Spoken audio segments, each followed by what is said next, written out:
K9 Bharat मैं हूँ आतिश आज़ादी के 80 साल बीत चुके हैं और 80 साल में सब जगह आप देख सकते हैं कि 15 अगस्त के मौके पर हर जगह कार्यक्रम भी हो रहा है।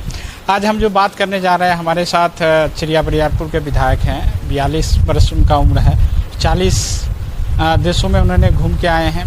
इनकी क्या सोच है, आज़ादी के 80 साल बाद क्या लग रहा है, कितनी देश बदला है, उस पर भी चर्चा करेंगे। साथ ही बिहार की राजनीतिक में 100 दिन लमसम जो है सो सम्राट सरकार की भी पूरी हुई है।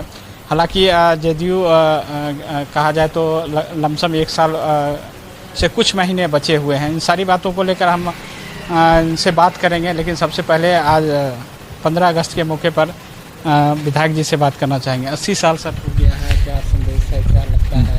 जी, सर्वप्रथम अपने क्षेत्रवासियों को, अपने विधानसभा के सभी प्रबुद्ध नागरिकों को 15 अगस्त की ढेर सारी शुभकामनाएं देना चाहता हूं।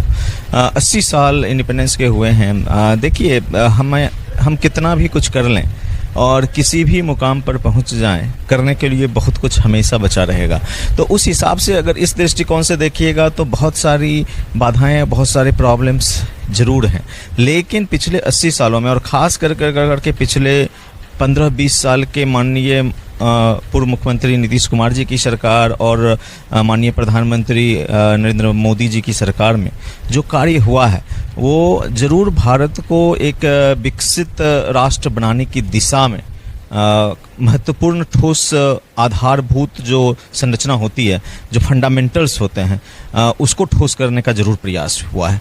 चाहे वो भारत सरकार की अगर बात करें तो डिजिटलाइजेशन ऑफ वर्क की बात हो, या फिर विदेश नीतियों की बात हो, या जो हमारे आंतरिक रिफॉर्म्स हैं उस पर भी अगर बात करें तो बहुत कई सारे महत्वपूर्ण काम हुए हैं। और ख़ास करके जो हमारी आप अगल बगल के देश से जो संबंध हैं और उसको लेकर करके ठोस नीतियां बनी हैं, तो वो वहाँ की है। और अगर हम बिहार सरकार की बात करें तो पिछले 20 वर्षों में जो महिला सशक्तिकरण का काम हुआ है, जो माननीय पूर्व मुख्यमंत्री जी और वर्तमान मुख्यमंत्री जी भी उन्हीं की राह पर आगे चलते हुए जो कार्य कर रहे हैं, और बिहार को केवल सुशासन ही नहीं, अब समृद्धि के रास्ता की तरफ बढ़ाने का जो प्रयास किया जा रहा है। खास करके अगर वर्तमान सरकार की बात करें तो उद्योग पे उनका जो फोकस है, शहरीकरण पर फोकस है, बहुत सारी चीज़ों पर जो वो फोकस ला रहे हैं। और लगातार हर कैबिनेट में देखिए तो 17 एजेंडे, 20 एजेंडे पे मुहर लग रहे हैं, और बड़े बड़े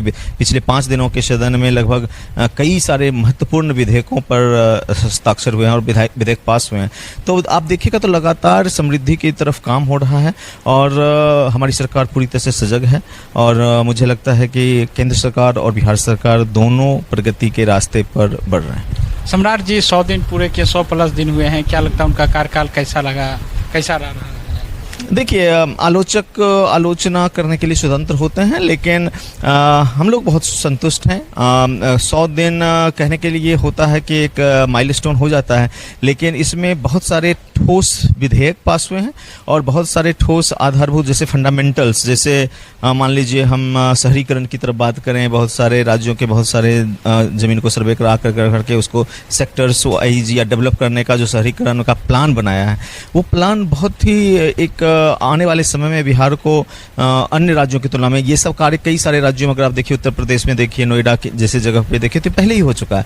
तो उस दिशा में बिहार में पहली बार इस तरह के कदम लिए जा रहे हैं। तो इस सरकार ने उन दिशा पे काफ़ी फोकस किया है। उसी तरह से उद्योगों पे फोकस, साथ ही साथ इसका मतलब यह नहीं है कि ये सरकार केवल अमीरों की ही देखती है। बहुत सारी चीज़ों में जो ग्रामीण समस्याएं हैं, जैसे अगर कल परसों की ही बात करें तो माननीय मुख्यमंत्री जी ने कहा है कि बहुत सारे लोग जो सरकारी भूमियों पर भी, जो गरीब लोग हैं, उन्होंने घर बना रखा है। अगर उनका घर 20 साल से ज़्यादा पुराना है और 20 साल पहले से वो बसे हुए हैं, तो किसी भी हालत में उसको नहीं तोड़ा जाएगा। तो ये संवेदनशीलता है हमारे गरीब भाइयों के प्रति कि आप सरकारी ज़मीन पर भी बसे हुए हैं और 20 साल से ज़्यादा दिनों से बसे हुए हैं, तो उन घरों को नहीं तोड़ा जाएगा। तो ये सामाजिक संवेदना है, और वस्तु स्थिति को समझते हुए सरकार सबको साथ लेकर करके सबके विकास की बात कर रही है। ये आप मानते हैं कि नीतीश कुमार ने जो रेखा खींचा, उस रेखे पर सम्राट जी चल रहे हैं? बिल्कुल, वो तो खुद माननीय मुख्यमंत्री जी बार बार कई बार कह चुके हैं और शायद ही कोई संबोधन हो जिसमें कि माननीय मुख्यमंत्री जी आदरणीय नीतीश कुमार जी के कामों का वर्णन ना करते हों और उनकी सराहना ना करते हों और उनके बताए गए रास्ते पर आगे चलने की बात ना करते हों। तो वो लगातार उस दिशा में काम कर रहे हैं। आदरणीय प्रधानमंत्री जी का भी पूरा सहयोग मिल रहा है। तो सब मिलकर के अपने बिहार को बेहतर बनाने के लिए लगातार प्रयासरत।